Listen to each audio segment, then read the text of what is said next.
Hare Krishna. Today is February 9th, and today we're talking about guilt.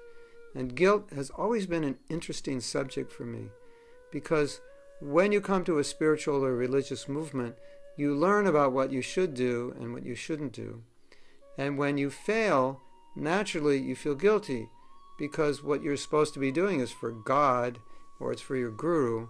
So naturally, failing God and your guru, you would feel a little guilty or maybe very guilty. Whereas if you fail your mother or father, you might feel guilty, but I think you'd feel more guilty failing God. You fail a friend, you might feel guilty. But generally, we feel more guilty failing God. So here's the quote. Too much guilt can be debilitating. Regret leads to rectification, whereas too much guilt normally causes people to beat themselves up, which in turn keeps them down.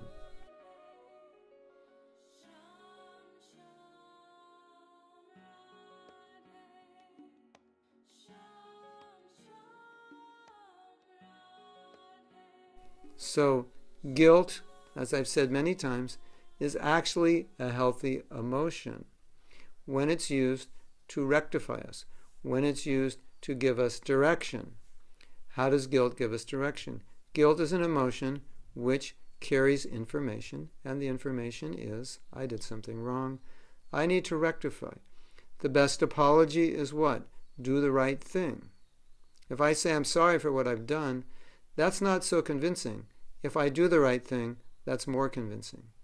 A lot of times we don't forgive ourselves. We go into this very deep regret. But always remember this, that the best apology is do the right thing. So if you're doing the right thing, that is self-forgiveness. How do you forgive yourself? Don't make the same mistake again. Do the right thing. That's the highest form of apology. It's the highest form of self-forgiveness.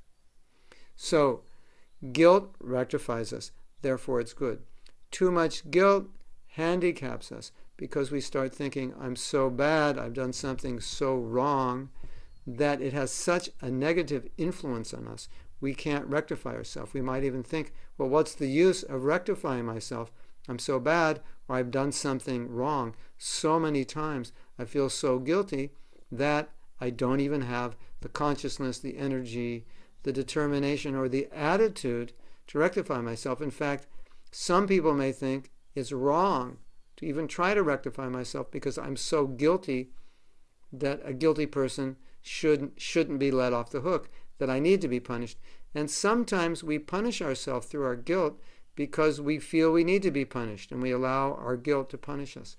Now the thing is, we want to go back to Godhead. And we don't want to do anything that's going to inhibit our progress. One of the main principles of Krishna consciousness is do what is favorable for bhakti and avoid what is not favorable. Guilt, a little bit, is favorable. A lot of guilt is not favorable. So we have to put things within the context of what's favorable for Krishna consciousness. Now, materially, you may think, no, I'm guilty, so therefore I should feel bad, and I should feel really bad, etc., etc. And that there is some truth to that, because if you do something bad and you don't feel bad, something is wrong with you. But if you feel so bad that it handicaps your Krishna consciousness, then you're undermining the essence, or one of the most fundamental spiritual principles is do what's favorable for your advancement and avoid what is not favorable. And too much guilt is not favorable. So it's not going to have a beneficial effect. So those of you who tend to be guilty, those of you who tend to not forgive yourself easily, you don't have to be perfect to be Krishna conscious. Lord Chaitanya does not expect you to be perfect. You just have to try.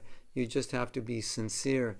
You have to be unmotivated. Do it for the right reason. Learn from your mistakes. Use the guilt to empower you to get better.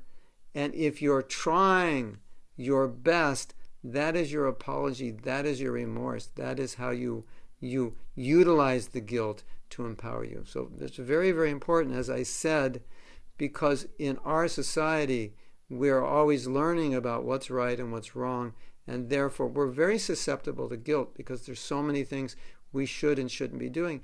In materialistic society, we can practically rationalize anything. Everybody does it, or you know, you're old-fashioned, you're telling me to be moral in this way, you're just moralistic and so forth. Krishna consciousness, we can't really do that. I mean, some people do, but generally sincere devotees won't do that. And so therefore, we are quite susceptible to feelings of guilt, so we have to know how to deal with them. Hare Krishna. Srila Prabhupada ki jai.